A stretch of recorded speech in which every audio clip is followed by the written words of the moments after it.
大家好，我係梁少，三鄉置業記得揾我吓。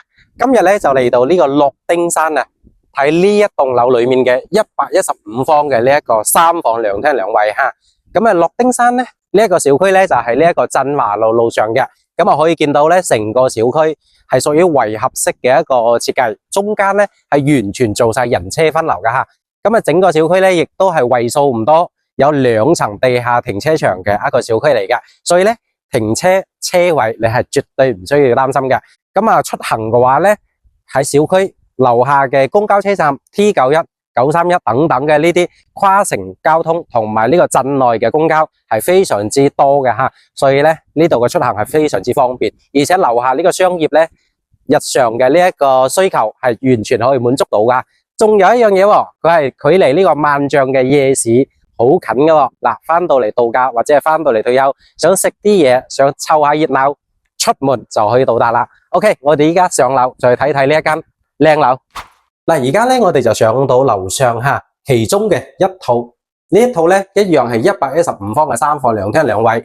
一入門口咧就係呢一個置物櫃啦吓，呢一個櫃咧收納嘅空間咧就非常之多嘅，非常之實用吓。咁再過嚟嘅呢個格局咧就係呢個餐廳啦，餐邊櫃全部係做好晒嘅，餐台亦都配埋，咁咧基本上係一步到位吓。再入嚟嘅話咧就係廚房，廚房呢個空間咧係會比較大嘅，因為咧佢係做咗擴展嘅吓。將原來屬於廚房嘅呢一個陽台咧係擴咗出去，將呢一個陽台嘅空間納入咗呢個廚房裏面。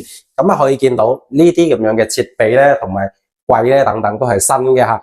咁另外咧，而家個業主仲喺度做緊咧，可以見到現有嘅材料大理石會喺呢一個空間吓做翻一個收納洗衣機或者係收納呢一個洗手盆嘅一個設備出嚟嘅。咁咧用大理石做出嚟嘅嘢咧係會比較經久實用嘅吓。咁啊從廚房行出嚟呢個餐廳隔籬就係我哋嘅呢個客廳啦啊。呢個客廳嘅開間咧係去到咗接近4米嘅，可以見到整體嘅呢一個風格裝修咧非常之簡潔同埋非常之實用嘅。嗱，呢一個咧係全新裝修嘅一個套單位嚟嘅吓。咁然後咧呢個望景嘅話咧係望到外面嘅呢一個別墅區嘅吓。咁啊呢啲房間咧基本上咧係中規中矩啦吓。咁呢個面積咧其實咧係非常之夠用噶。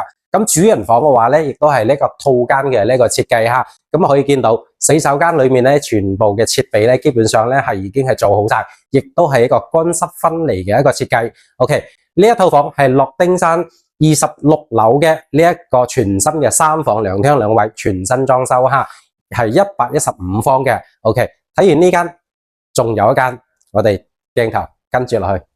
嗱，而家咧我哋就嚟到咗另外一個單位吓。咁咧呢個單位咧同啱先個單位嘅面積咧係一模一樣嘅，115方嘅3房2廳2衛嘅吓。可以見到呢一隻裝修風格咧同啱先嘅嗰套咧係完全唔同嘅吓。咁啊呢一套房咧個業主咧係澳門人，佢呢一套房咧淨係攞嚟度假之用噶吓，比較少啊攞嚟長住嘅。咁啊呢個餐廳入嚟嘅話咧就係呢一個廚房啦。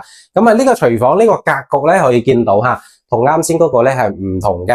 呢一個格局咧係原先開發商交樓嗰陣時嘅一個格局，係未改動嘅。咁樓上嗰個咧係將佢改咗噶啦吓，未改嘅格局咧佢喺呢個右手邊咧係有個生活陽台。嗱，呢個咧就原始嘅格局啦。呢一個生活陽台咧其實咧都係比較實用噶。咁然後咧你係中意呢一個原始格局嘅廚房啊，定係啱先嗰隻改造嘅廚房咧吓？咁其實咧對於我哋嚟講咧就覺得係睇你點用嘅啫吓。房嘅話咧吓，睇你對呢個格局對呢個空間嘅需求去到邊一度啦吓。咁啊而家睇翻啦，餐廳再出嚟咧就係呢個客廳啦吓。嗱，呢一個客廳嘅開間咧基本上咧係同啱先嘅一樣嘅，接近4米嘅一個開間。咁然後咧可以見到呢啲家私咧等等啦吓，基本上咧係可以留低嘅。咁然後咧佢成個保養程度咧就非常之新嘅吓。咁啊呢一個樓層嘅望景吓，主陽台出嚟嘅望景同啱先嗰套咧基本上嗰個望景咧係一樣嘅。咁基本上咧係望住呢一個別墅嘅呢個靚景啦吓，亦都係望到呢個遠景嘅。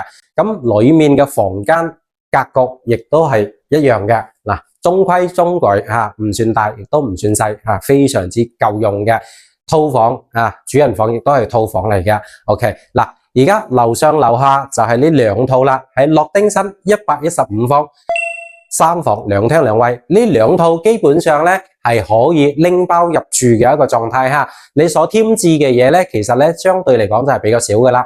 咁然後呢個首付話咧，2套都係差唔多，大概係13萬左右啦吓，就可以攞低嘅。如果你對呢一個諾丁山115方呢就拎包入住嘅精裝3房2廳2衛感興趣嘅，掃描我屏幕上面嘅二維碼，call我或者係留言俾我，帶你實地過嚟睇樓。